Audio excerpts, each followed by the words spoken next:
জাতীয় সংসদ speaker major Hafiz Uddin আহমেদের আত্মজীবনীর এই পর্বে উঠে এসেছে তার অ্যাবোটাবাদ ও পাকিস্তান মিলিটারি একাডেমি কাকুল সফরের বিরল অভিজ্ঞতা। সেখানে তিনি দেখেছেন ভবিষ্যৎ সেনা কর্মকর্তাদের কঠোর প্রশিক্ষণ, র্যাগিং এবং শৃঙ্খলাবদ্ধ জীবন। একই সঙ্গে রয়েছে তার শৈশবের এক বন্ধুর বিস্ময়কর পরিবর্তনের গল্প, অলিম্পিক ক্যাম্পের স্মৃতি এবং ঢাকা বিশ্ববিদ্যালয়ে ফিরে অনার্স পরীক্ষায় সবাইকে চমকে দেওয়ার ঘটনা। খেলাধুলায় ডুবে থাকা এক তরুণ কিভাবে পরীক্ষার হলে গিয়ে সহপাঠীদের বিস্মিত করেছিলেন, শুনুন মেজর হাফিজ উদ্দিন আহমেদের নিজের ভাষায়। রাজনৈতিক অঙ্গনের নানান ইতিহাস ও তথ্য পেতে আমাদের চ্যানেলটি সাবস্ক্রাইব করে বেল বাটনটি প্রেস করে রাখুন। মেজর হাফিজ লেখেন, অ্যাবোটাবাদ ছবির মতো সাজানো গোছানো শৈল শহর, চারদিকে উঁচু পাহাড়ে ঘেরা উপত্যকায় অবস্থিত শহরটি পর্যটকদের জন্য দৃষ্টিনন্দন। এখানে অনেক গুরুত্বপূর্ণ সামরিক স্থাপনা রয়েছে। মাইল তিনেক দূরেই কাকুলে অবস্থিত পাকিস্তান মিলিটারি একাডেমি। সপ্তাহে একদিন রোববার আমাদের প্রশিক্ষণে বিরতি থাকে। সেদিন বিকেলে আমরা অ্যাবোটাবাদ শহরে বেড়াতে বের হই। রাস্তায় বেরোলেই চোখে পড়ে শত শত স্মার্ট পোশাকধারী সবুজ ফেল্ট হ্যাট পরা পিএমএ ক্যাডেট ঘুরে বেড়াচ্ছে। আমার সঙ্গী আমান নিয়াজি সামরিক পরিবারের সদস্য। তার পিতা ব্রিগেডিয়ার আমির আবদুল্লাহ খান নিয়াজি উচ্চপদস্থ অফিসার। জানালো সেও সেনাবাহিনীতে যোগ দিতে আগ্রহী। কয়েক মাস পরই আইএসএসবি পেরিয়ে কাকুল একাডেমিতে যোগ দেবে। আমার সামরিক বাহিনী সম্পর্কে কোনো আগ্রহ নেই। ক্যাজুয়াল দৃষ্টিতে ক্যাডেটদের গতিবিধি লক্ষ্য করতাম। মাঝে মধ্যে বাঙালি ক্যাডেটরা আমাকে দেখে সালাম আলাইকুম হাফিজ ভাই, কেমন আছেন বলে সম্ভাষণ জানাতেন। আমি না চিনলেও ফুটবলের বদৌলতে তারা আমাকে চেনেন। আমান অবাক হয়ে বলেন, আরে তোমাকে দেখি সবাই চেনে, তুমি কি সেলিব্রিটি নাকি? আমি বললাম, এসব ফুটবলের কল্যাণে। পূর্ব পাকিস্তানে ফুটবলাররা অনেক জনপ্রিয়। আমি তো স্প্রিন্টার রূপে জাতীয় পর্যায়ে নাম করেছি, কিন্তু আমাকে তো কেউই চেনে না। আমানের খেদুক্তি। একদিন বিকেলে অ্যাবোটাবাদের রাস্তায় পায়চারি করছি। এ সময় এক সুঠামদেহী ক্যাডেট সামনে এসে দাঁড়াল। আরে হাফিজ ভাই, এখানে কবে এলেন? এক দৃষ্টিতে তাকিয়ে চেনার চেষ্টা করছি। আমি রফিক, FH হলের। আরে তাই তো। হলে আমার পাশের রুমেই থাকত রাষ্ট্রবিজ্ঞানের ছাত্র রফিকুল ইসলাম, আমার 1 বছর সিনিয়র। বছরখানেক আগে অনার্স সেকেন্ড ইয়ারে উঠেই PMA-তে যোগ দিয়েছে 32তম লং কোর্সে। চেনা কিছুটা মুশকিলই বটে। চুলে বাটি ছাট, মাথায় ফেল্ট হ্যাট, শরীরে মেদ উধাও, এ যেন এক অন্য রফিক। বরিশালের এক অজ পাড়াগার সন্তান রফিকুল ইসলাম এখন চলনে বলনে অনেক স্মার্ট। খুব খুশি হলাম তাকে দেখে। রফিক আমাকে আমন্ত্রণ জানালো মিলিটারি একাডেমিতে যাওয়ার জন্য। সানন্দে তার আমন্ত্রণ গ্রহণ করলাম। পরের রোববার সকাল 10টায় PMA-তে যাওয়ার প্ল্যান করলাম। আমার স্কুল জীবনের বন্ধু আব্দুস শাকুর 34তম লং কোর্সে যোগ দিয়েছে কয়েক মাস আগে। ওর সঙ্গে দেখা করার ব্যবস্থা করতে অনুরোধ করলাম রফিককে। নির্ধারিত দিনে ট্যাক্সি চড়ে পৌঁছালাম PMA কাকুলে প্রথমবারের মতো। একাডেমির বিশাল গেট পেরোতেই সিনিয়র ক্যাডেট রফিক সাদর সম্ভাষণ জানিয়ে একটি বড়সড় কক্ষে নিয়ে গেল আমাকে। সেখানে আগে থেকেই বসে আছে জনা 10 বাঙালি ক্যাডেট। শাকুর ও জনা 3 জুনিয়র টার্মার ফ্লোরে বসা। সিনিয়র টার্মাররা বেডে কিংবা চেয়ারে উপবিষ্ট। একাডেমির ট্র্যাডিশন অনুযায়ী জুনিয়র ক্যাডেটরা সিনিয়র ক্যাডেটদের যাবতীয় নির্দেশ অর্থাৎ প্রদত্ত শাস্তিসমূহ বিনা বাক্যব্যয়ে পালন করতে বাধ্য। সামরিক পরিভাষায় এর নাম র্যাগিং। বিচিত্র সব শাস্তি ভোগ করতে হয় বেচারা জুনিয়র ক্যাডেটদের, যেমন 200 থেকে 300 গজ ক্রলিং, হামাগুড়ি, ডিগবাজি ও গাছে চড়া, পাথরের শেল বহন করে ডাবলিং, দৌড়ানো। এছাড়া আরও অনেক কষ্টসাধ্য ও ঘাম ঝরানো কসরতের শিকার হতে হয় তাদের। এই র্যাগিংয়ের ফলে ক্যাডেটরা শারীরিক ও মানসিকভাবে সৈনিক জীবনের যাবতীয় প্রতিকূলতা অতিক্রম করার প্রাথমিক অভিজ্ঞতা লাভ করে একাডেমি থেকেই। প্রধান সড়ক বেয়ে গন্তব্যস্থলে যাওয়ার পথেই প্রথমবার দেখলাম তাদের শাস্তিদান পর্ব। কেউ হামাগুড়ি দিচ্ছে কিংবা স্যুটটাই পরে সুইমিং পুলে লাফিয়ে পড়ছে। বিচিত্র সব ফৌজি গালি বর্ষিত হচ্ছে তাদের উদ্দেশ্যে।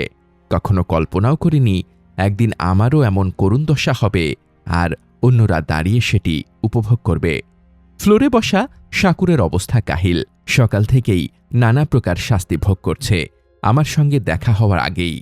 কিরে শাকুর, কেমন আছিস? আমার প্রশ্ন। শাকুর নিরুত্তর, কাঁদো কাঁদো অবস্থা। রফিক বলল, bloody fool, Wish first and respond to our great footballer. Assalamu alaikum, sir. I am fine.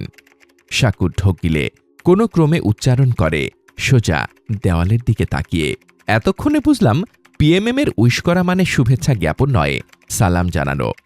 তৃতীয় শ্রেণী থেকে ইন্টারমিডিয়েট পর্যন্ত আমার সহপাঠী বন্ধু আজ আমার দিকে তাকাতেও পারছে না, সোজা দেওয়ালের দিকে তাকিয়ে আমাকে সালাম দিচ্ছে। হাস্যকর ব্যাপার, কিন্তু হাসলে আরও বিব্রত হবে, তাই তাকে ছেড়ে অন্য ক্যাডেটদের প্রতি মনোযোগী হলাম।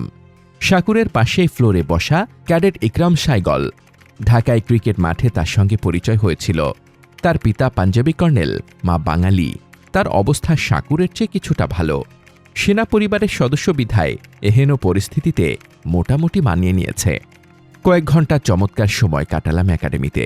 ঢাকা বিশ্ববিদ্যালয়ের কয়েকজন প্রাক্তন ছাত্রের সঙ্গে গল্পগুজব জমে ওঠে। তারা একাডেমির ক্যাফেতে নিয়ে আমাকে আপ্যায়ন করে। তাদের দৈনন্দিন জীবনযাত্রা সম্পর্কে জানলাম। কঠিন শৃঙ্খলা রক্ষা সৈনিক জীবনের মূল মন্ত্র। একাডেমি সদ্য কলেজ পেরোনো একজন তরুণকে ভেঙে চুরে মিলিটারি ফর্মায় ঢুকিয়ে সাহসী সৈনিকে রূপান্তরিত করে। পরিবারের ছত্রছায়া থেকে বেরিয়ে একাডেমিতে 2 বছর প্রশিক্ষণ লাভের পর একজন ক্যাডেট যখন কমিশন লাভ করে সেকেন্ড লেফটেন্যান্ট রূপে একাডেমির গেট পেরিয়ে বাইরের জগতে প্রবেশ করে, তখন সে একজন রূপান্তরিত ব্যক্তিত্ব। গ্র্যাজুয়েশন সনদের সঙ্গে সঙ্গে সে অর্জন করে সৈনিক সুলভ দক্ষতা।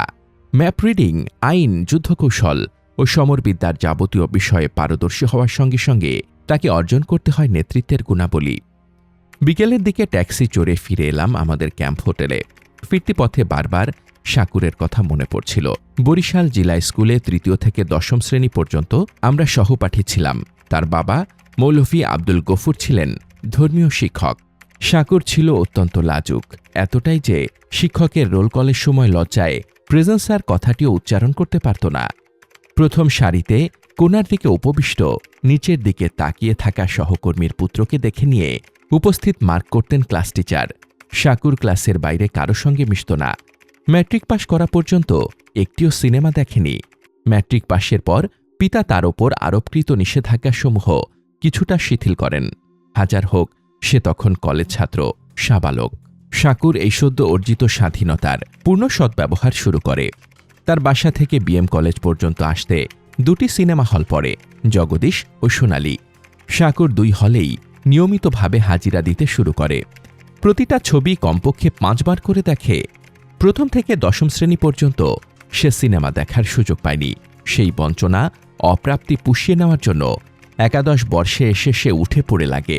ইন্টারমিডিয়েট সায়েন্সের ছাত্র সে, অথচ কলেজে তাকে দেখাই যায় না। ফলে যা হওয়ার তাই হল, মেধাবী ছাত্র শাকুর আইএসসিতে ডাব্বা মারল। পরিবারের মাথায় হাত। আমরা সহপাঠীরা ইন্টারমিডিয়েট পাশ করে 1961 সালে ঢাকা বিশ্ববিদ্যালয়ে অনার্স ক্লাসে ভর্তি হলাম। শাকুরের পিতা অনেক কাঠখড় পুড়িয়ে তাকে ফৌজদারহাট ক্যাডেট কলেজে একাদশ শ্রেণীতে ভর্তি করালেন। ক্যাডেট কলেজের শৃঙ্খলিত জীবন তাকে মোটামুটি নিয়ন্ত্রণ করতে সক্ষম হয় এবং 2 বছর পর শাকুর আইএ পাশ করে। সহপাঠীদের কয়েকজনের সঙ্গে আইএসএসবি পরীক্ষায় উত্তীর্ণ হয়ে 34তম লং কোর্সের সদস্যরূপে পিএমএতে জয়েন করে। শাকুর শেষতক সঠিক পথে এসেছে দেখে আমি খুশি হলাম। অ্যাবোটাবাদ অ্যাথলেটিক্স ক্যাম্পে 2 সপ্তাহ কাটানোর পর একঘেয়েমি গ্রাস করে আমাকে। ক্যাম্পে প্রচুর পরিশ্রম করতে হতো। মাইলের পর মাইল দৌড়ানো, পাহাড়ে চড়া, এসব কষ্টসাধ্য কাজ। দৌড়বিদদের মধ্যে আমার অবস্থান 3য়, আব্দুল খালেক ও আমানুল্লাহর পরে। সুতরাং অলিম্পিকে জাতীয় দলের সুযোগ পাওয়া সম্ভব হবে না। খামোখা পণ্ডশ্রম না করে ঢাকায় ফিরে ফুটবল লিগে অংশগ্রহণ করাই শ্রেয়তর বলে আমার মনে হল। উপরন্তু কয়েক মাস পরই অনার্স ফাইনাল পরীক্ষা। একটি অজুহাত দেখিয়ে ক্যাম্প কমান্ড্যান্টের অনুমতি নিয়ে ঢাকায় ফিরে এলাম 18 দিন অ্যাবোটাবাদে কাটিয়ে। ক্যাম্পে সিভিলিয়ান অ্যাথলেটদের সঙ্গে আমার বন্ধুত্ব জমে উঠেছিল। আমান ছাড়াও লং জাম্পার ইফতেকার শাহ ও শটপুটার তোফায়েল বাজওয়ার সঙ্গে অন্তরঙ্গ সময় কাটিয়েছি। স্পোর্টসম্যানরা সাধারণত সহজ সরল ও রসবোধ সম্পন্ন হয়। তারা সহজেই একে অপরকে আপন করে নিতে পারে। আমি চলে আসায় তারাও কিছুটা বিষণ্ণ। ক্যাম্পে ফিরে আসার অনুরোধ জানালো তারা। মাস 2 পর 3 সদস্যের অ্যাথলেটিক্স দল টোকিও অলিম্পিকে পাঠানো হলো। কোনো স্প্রিন্টার নেই। ইফতেখার শাহ এবং একজন লং ডিস্টেন্স রানার এ দলের সঙ্গে গেলেন। ক্যাম্পে ফৌজি অ্যাথলেটদের সঙ্গে আমার তেমন আলাপ জমেনি। সুবেদার খালিক, রাজিক, ইকবাল, মোবারক শাহ এরা এশিয়ার চ্যাম্পিয়ন অ্যাথলেট, কিন্তু স্বল্প শিক্ষিত। খেলার বাইরে এদের সঙ্গে গল্প করার মতো তেমন কিছু ছিল না। একমাত্র ক্যাপ্টেন আসমত বেগের সঙ্গে কিছুটা অন্তরঙ্গতা তৈরি হয়েছিল। আর্মার্ড কোরের সুদর্শন, দীর্ঘকায় স্মার্ট অফিসার। উপরন্তু আমাদের দুজনের একই ইভেন্ট হওয়ার ফলে আমরা একে অপরের ঘনিষ্ঠ ছিলাম। তিনি ছোট ভাইয়ের মতোই দেখতেন আমাকে। ঢাকায় ফিরে হলের অতি পরিচিত ডাবল সিটেড রুমে আস্তানা গাড়লাম। রুমমেট আব্দুল জলিল আমার 1 বছরের সিনিয়র, তুখোড় ছাত্রনেতা ও সজ্জন। তার সঙ্গে আমৃত্যু সুসম্পর্ক বজায় ছিল আমার। 1964 সালে অনার্স ফাইনাল ঘনিয়ে এলো। একসঙ্গে 8 পেপার পরীক্ষা নেওয়া হবে। সময় আছে মাত্র 2 মাস। জীবনে কখনো ফেল করিনি। মানিজ্যতের ব্যাপার। কোমর বেঁধে পড়াশোনায় মন দিলাম। আগের বছরগুলোর প্রশ্নপত্র স্টাডি করলাম, কিন্তু মনে হচ্ছিল সামনে অকুল সমুদ্র। প্রস্তুতি নিতে গিয়ে হাবুডুবু খেতে লাগলাম। নিজের উপর রাগ হলো, কেন যে অ্যাবোটাবাদ ক্যাম্পে গেলাম। মিছি অনেক সময় নষ্ট হলো। অনার্স ফাইনাল পরীক্ষায় বসলাম কার্জন হলে। প্রথম পেপারের প্রশ্নপত্র হাতে পেয়েই পরীক্ষার্থীরা হতবাক। সম্পূর্ণ নতুন ধরনের প্রশ্ন। সিলেবাসের বাইরে থেকেও প্রশ্ন করা হয়েছে এবার। কারোরই কমন পড়েনি। বই কিংবা নোট মুখস্থ করে কোনো লাভ হয়নি গ্রন্থকির ছাত্রদের। চিন্তাভাবনা করে আন্তর্জাতিক অঙ্গনে গণতান্ত্রিক রাষ্ট্রব্যবস্থার ক্রমবিবর্তন সম্পর্কে নিজস্ব ধারণা ব্যক্ত করে প্রশ্নের উত্তর দিতে হবে। আমার সহপাঠী পরীক্ষার্থীরা বিক্ষুব্ধ হয়ে ওঠে। তারা পরীক্ষা বর্জন করে হলের বাইরে চলে আসে। আমাদের শিক্ষকেরা অনেক বুঝিয়ে সুঝিয়ে তাদের পরীক্ষার হলে ফিরিয়ে আনেন। তারা আশ্বাস দিলেন লিবারেলভাবে খাতা দেখে নম্বর দেবেন। এমনই ঘটল আরও 3 পেপারের বেলায়। বিক্ষুব্ধ ছাত্রদের একই আশ্বাস দিলেন শিক্ষকেরা। মজার ব্যাপার হল, প্রশ্নের এই ভিন্নতায় আমার পরীক্ষায় কোনো হেরফের হয়নি। পাঠ্য বই, সিলেবাস, নোট ইত্যাদি নিয়ে আমার প্রস্তুতি সামান্য। তাই কমন সেন্স খাটিয়ে প্রশ্নপত্রের উত্তর দিলাম। ফলাফল নিয়ে অবশ্য কিছুটা শঙ্কিত ছিলাম, কিন্তু কিছুদিন পর যখন হলের নোটিশ বোর্ডে অনার্স পরীক্ষার ফলাফল টাঙিয়ে দেওয়া হলো, রেজাল্ট দেখে খুবই অবাক হলাম। জনা 40 পরীক্ষার্থীর মধ্যে মাত্র 1 জন প্রথম শ্রেণী পেয়েছেন, 20 জন দ্বিতীয় এবং বাদবাকিরা তৃতীয় শ্রেণী। আমি ভালো নম্বর পেয়ে দ্বিতীয় শ্রেণীতে 6ষ্ঠ স্থান অর্জন করেছি। মাসিক 75 টাকার বৃত্তি পেলাম। ক্লাসে হইচই পড়ে গেল। হাফিজ ক্লাসে আসে না। খেলার মাঠে পড়ে থেকে এই রেজাল্ট, ঘটনা কি? আমাকে সহপাঠীরা জিজ্ঞেস করে, তুই আগেই পরীক্ষার প্রশ্ন হাতে পেয়েছিলি নাকি রে? আমি কিছু না বলে শুধু হাসি।